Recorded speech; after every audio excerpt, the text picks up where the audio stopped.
Pessoal, eu acho que mais do que nunca, né? É uma pergunta que eu me fiz, eu acho que vocês devem saber também, todas as vezes que a gente fica sabendo de um casal que se separou, né? Por quê? Por que vocês acham que está acontecendo e está acontecendo com tantas pessoas, né? Pessoas, como eu disse, a gente estava conversando em off, né? E a gente, pessoas assim, do nosso convívio da igreja, que a gente soube, né? E isso dói bastante, machuca bastante a gente. Eu queria saber assim, o que hoje a gente pensa e por que vocês acham que hoje está nos tempos atuais está acontecendo isso? Acho que as pessoas estão um pouco vivendo no automático da vida, sabe? Muito apegada às coisas dessa terra e muito esquecidos do céu, das promessas de Deus, do que é vida eterna, do que sabe? E já fazendo um paralelo com isso, eu acho que as pessoas estão cada vez mais distantes da ciência da cruz, da importância do sofrimento, de que faz parte a dor, que não tem amor sem dor. Então, eu acho que as pessoas estão, assim, fantasiando algo que, assim, fugindo da realidade, na verdade, sabe? Eu acho que isso começa desde o processo da escolha para dar espaço na vida, né? Então, as pessoas passam, sei lá, talvez 1, 2 anos, quando muito, né, se organizando para isso, mas muitas vezes é mais preocupado com a festa do que com a celebração, com, sei lá, talvez posicionamento dela dentro da sociedade, alguma vantagem com aquilo, ou um desejo no seu coração, ou um sentimento simplesmente, né? E não para um pouco para raciocinar que esse projeto, né, a família é um dos maiores projetos de Deus e existe algo muito maior dentro do sacramento do matrimônio. Então, eu acho que falta essa conexão do objetivo do casamento real e um pouco de conhecimento, talvez, embora hoje em dia busquem, né, curso de noivos e tudo mais, mas eu acho que ainda falta muito isso, sabe? Desse conhecimento do que você está fazendo. A gente tem um problema cultural também, né? Se você for olhar as estatísticas, isso não necessariamente só dentro da igreja, né? Isso é uma realidade que extrapola. A gente tem cada vez mais os números de pessoas se divorciando aumentando, né? Então, se você for buscar as pesquisas, você vai ver que esse número está sempre aumentando e isso já reflete, né? Faltam referências, a sociedade já não valoriza o matrimônio, as influências culturais, né, não favorecem isso, né? Você liga numa televisão, você liga num seriado, o matrimônio, a família, ela já não tem mais aquele brilho culturalmente falando. Então isso tudo vai fazendo parte do imaginário, tudo isso vai entrando na vida das pessoas como uma possibilidade. Olha, o casamento é uma possibilidade, né? Não é o caminho, né? Ela é uma possibilidade, pode ser que eu case, pode ser que eu tenha uma festa, pode ser que eu viva assim. Então eu acho que tem um problema geral, né? Se você for olhar para as causas, geralmente de divórcio, as maiores causas, sempre vai ter muita questão da imaturidade, a questão da comunicação, né? Acho que a Liana pode até falar melhor disso depois, a dificuldade de ter um diálogo, a questão do projeto de vida, né? Pô, eu quero ser missionário na África, o outro quer ser empresário em São Paulo, ser bilionário, vou ser trader, vou trabalhar com dinheiro, o outro quer ser missionário na África. Obviamente a gente tem aí uma crise aí de projeto de vida. Então isso é realmente uma coisa que precisa ser alinhada. A gente tem questões, o clássico, né? Isso, acho que a gente cresceu na nossa geração, isso também quando já acontecia muito, né? As brigas por dinheiro, né? Financeiro, os problemas financeiros geram brigas dentro de casa. Tem a questão da sexualidade, às vezes insatisfações, às vezes as projeções baseadas em pornografia, problemas de traição. Temos muitos problemas também ligados a vícios, né? Estão sempre nas causas, né? Vício em drogas, álcool.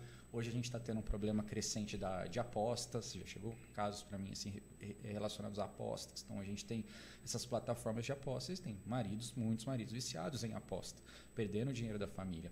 E tem os problemas psicológicos velados, que a gente não sabe. Então, o problema é o caráter do meu marido. Será? Às vezes é um transtorno de humor que está ali, uma bipolaridade, um borderline, transtorno de personalidade que você não sabe. E às vezes o seu marido precisa de um tratamento. Eu acho que é isso que falta. A gente tem uma liberdade muito confundida, sabe? Muito distorcida. Eu cuido de mim, eu sei, eu posso. E aí você tem muita gente aí fora. E eu é muito feliz, cara, quando eu vejo terapeuta cristão, psicólogo cristão, né? Eu não sou terapeuta, trabalho na área do desenvolvimento humano, cristão, católico, mas tem muita gente que consegue pegar a palavra e distorcer de uma forma que o benefício ele é unilateral. E dentro de um casamento você não consegue executar dessa forma. Eu lembro que na minha época, né, lá, primórdio, Moisés, Abraão, na minha época a gente tinha... Era o teste vocacional, né? Não era o teste de profissão. né, que é uma confusão gigantesca, era um teste vocacional, por é matrimônio, não é, tal. E eu lembro até hoje, cara, eu lembro que um pouco antes de eu me casar, eu fui falar com o Luiz, da Pantocrator, Luiz Moreira. Sim, lembro dele. Fui falar com ele, eu falei, irmão, as dúvidas, né, do homem que acha que ser missionário é rodar o mundo, né? Eu fui, cara, tô aqui no meu coração, um desejo de pregar, de anunciar o evangelho no mundo inteiro, de ser missionário, acho que missionário é só isso. Mas eu vou casar, o que eu faço? Aí ele falou assim, Wesley, diz uma coisa para mim, cara, a pergunta é muito simples. Cara, e foi uma pergunta simples que mudou tudo. Ele falou assim, cara, você casado, a tua esposa fala para você assim, eu não quero mais que você pregue o evangelho em lugar nenhum. O que você faz? Eu falei, cara, eu não prego. É minha esposa, irmão. Não vou pregar. Aí ele falou, então casa, irmão. Teu chamado é esse, tua vocação é essa. Porque não adianta você rodar o mundo falando, se na sua casa há a sua primeira missão, aquela pessoa que está ali, que é um só com você, você não está cuidando porque você está fora. Então, para mim, é muito isso, sabe? É estranho falar não pregar o evangelho, né? Mas, cara, é um exemplo que, para mim, mudou totalmente a chave. Eu falei, cara, é isso. O casamento vem primeiro. Mas o meu ponto, acho que é diferente. Eu tenho uma forma de ver que, assim, as pessoas olham a religião de uma forma muito imatura, na minha opinião. Porque, assim, antes de tudo, a gente tem que entender o que está acontecendo no mundo. O que está acontecendo no mundo, né? Nosso Senhor veio nesse mundo para nos libertar, né? Os judeus acharam que ele ia ser um libertador político e ia salvar Israel do povo romano, mas não foi. Deus veio para nos libertar do poder de Satanás, que é do poder do pecado.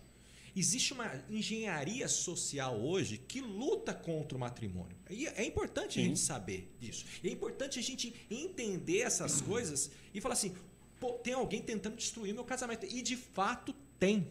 E quando a gente toma essa consciência, a gente fala assim, mas eu aceitei Cristo, eu sou transparente isso. Muito pelo contrário, meu irmão, porque é o seu casamento do cristão que ele quer derrubar, da engenharia social que quer derrubar. Porque você que vai afetar, você é a base para alguém, e quando o seu casamento ruim, de outra pessoa também pode ruir.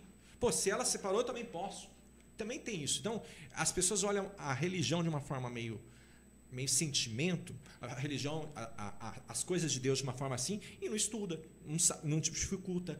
Tem uma ideia de que eu rezo com a minha esposa o terço todo dia, eu não vou ter dificuldades, e quando eu acho que tem dificuldades, acho que eu casei com a pessoa errada. Então, assim, na minha opinião, assim, a gente precisa se situar no mundo e entender que novela é uma coisa que vai ruir você mesmo, que a nossa sociedade está moldada para isso. Até um ponto depois que eu quero discutir com a Liana, que é sobre essa emancipação das mulheres dentro do matrimônio, que teve um rompimento disso.